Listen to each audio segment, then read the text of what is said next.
जय हिंद साथियों। Health care tips में एक बार सभी दोस्तों और साथियों का स्वागत है। आशा करता हूं कि मेरे सभी दोस्त और मेरे साथी अच्छे होंगे, खुश होंगे। ठीक है, आज मैं आपको एक्जिमा के बारे में बताने चल रहा हूं, जिसे पामा भी कहते हैं। तो जब हमारे शरीर में छोटे छोटे दाने व फुंसियाँ निकल जाती हैं और असहनीय जलन व दर्द होता है, तब इसे हम एक्जिमा या पामा कहते हैं। साथियों, यह शरीर के किसी भी अंग में हो सकता है, लेकिन खास रूप से यह कान के पीछे, गर्दन पर, हाथ पैर की अंगुलियों पर और पैर के निचले तलवे पर होने का अधिक खतरा होता है एक्जिमा रोग का।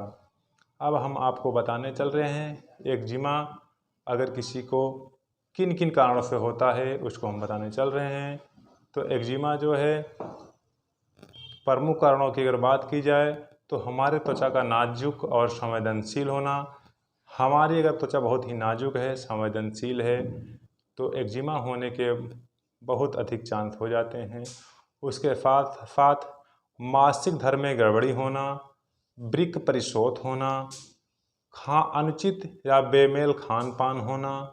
उसके साथ ही साथ जो है वंशानुगत होना, ठीक है, एलर्जी होना, और क्या कहते हैं कब्ज, अपच या जो है रक्त विकार होना, साथ ही साथ गठिया रोग होना।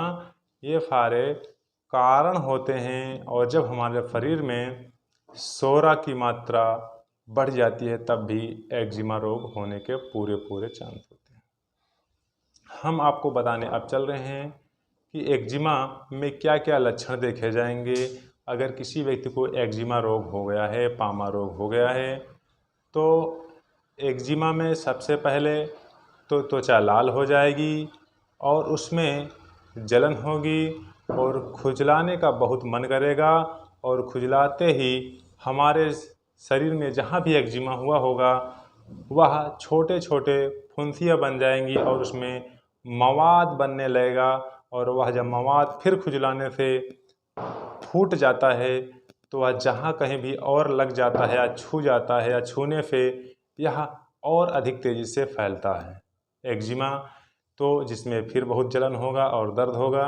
एक्जिमा दो प्रकार का होता है, एक गीला एक्जिमा, एक सूखा एक्जिमा।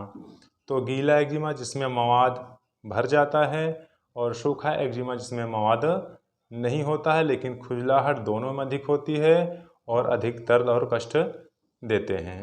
अब हमको बताने चल रहे हैं, अगर इस रोग के आप शिकार हो गए हो एक्जिमा के, तो आप क्या चीज़ खा करके बच सकते हो। तो सबसे पहले आप शुद्ध शाकाहारी भोजन करोगे। उसके साथ ही साथ आप अंकुरित अनाज, जिसमें आप चना खा सकते हो, मूंग, उड़द, सोयाबीन खा सकते हो, ठीक है। और आहार की बात की जाए तो आप ज्वार, बाजरा और आटे की रोटी का आप सेवन कर सकते हो। उसके साथ ही साथ आपका कच्ची सब्जियों का सलाद खाएं, पत्ता गोभी खाएं, गाजर खाएं, मूली खाएं, टमाटर खाएं, तो रोई खाएं। उसके साथ ही साथ आप ककड़ी लगभग 250 ग्राम पर डे सेवन करें, बहुत अधिक लाभ होता है इसमें। उसके साथ ही साथ आप नींबू, ककड़ी और गाजर का रस नियमित सेवन करें, बहुत अधिक लाभ होता है एक्जिमा में, पामा में। और उसके साथ ही साथ आप दूध और छाछ अपने इच्छानुसार पी सकते हैं, कोई दिक्कत की बात नहीं है, ठीक है। और उसके साथ ही साथ अब हम आपको बताने चल रहे हैं कि आपको क्या चीज़ बिल्कुल नहीं सेवन करना है। तो आप जो है मांस मछली, मिर्च मसालेदार चटपटी भोजन और खट्टा भोजन बहुत अधिक नहीं करना है, इसको विशेष ध्यान देना है, ठीक है। उसके साथ ही साथ आप मीठे चीज़ों भी बहुत अधिक नहीं खाना है, जैसे गुड़, चीनी, ठीक है, इन सब चीज़ों को, और चॉकलेट, इसका भी सेवन आपको नहीं करना है, इससे बचना है। अगर एक्जिमा ठीक करना है पूरी तरीके से, तो आप चाय, कॉफ़ी, ठीक है, उसके साथ ही साथ धूम्रपान, तंबाकू, सॉफ्ट ड्रिंक का भी सेवन आप नहीं करोगे, आपको अवॉइड कर देना है, रोक देना है, ठीक हो जाएगा जल्दी ही एक्जिमा अगर आप इन सब चीज़ों का ध्यान दोगे। उसके साथ ही साथ आप नमक को भी आप नहीं सेवन करोगे, उसको भी बंद कर दोगे। और डिब्बा बंद कोई भी भोजन, वो चाहे जौ हो और गेहूँ हो ठीक है, कोई भी पदार्थ हो खाने का जो डिब्बा में बंद पैकेट आता है उसका सेवन आपको नहीं करना है। अब आपको बताने चल रहे हैं कि इसके निवारण के लिए आपको क्या चीज़ करना चाहिए। तो सबसे पहले पीड़ित व्यक्ति को नाखून से खुजलाने के बजाय वो सिर्फ फहलाए, ठीक है, हाथों से फहलाए, उसको खुजलाए नहीं। उसके साथ ही साथ त्वचा की विशेष सफाई दे पर ध्यान दे और उसे औषधि साबुन से उसका जो है सफाई करे। जैसे कि आप मार्गो का यूज कर सकते हो, टिट्मोसॉल का यूज कर सकते हो, बहुत अधिक लाभ होगा।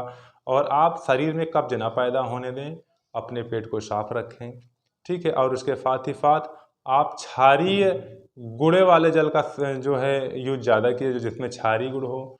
तो आप जो है कोशिश कीजिए, अगर समुद्र में स्नान करने का चांस मिले तो आप करिए, आपको अधिक लाभ होगा। और आप धूप में स्नान करें, बहुत अधिक फायदा होगा।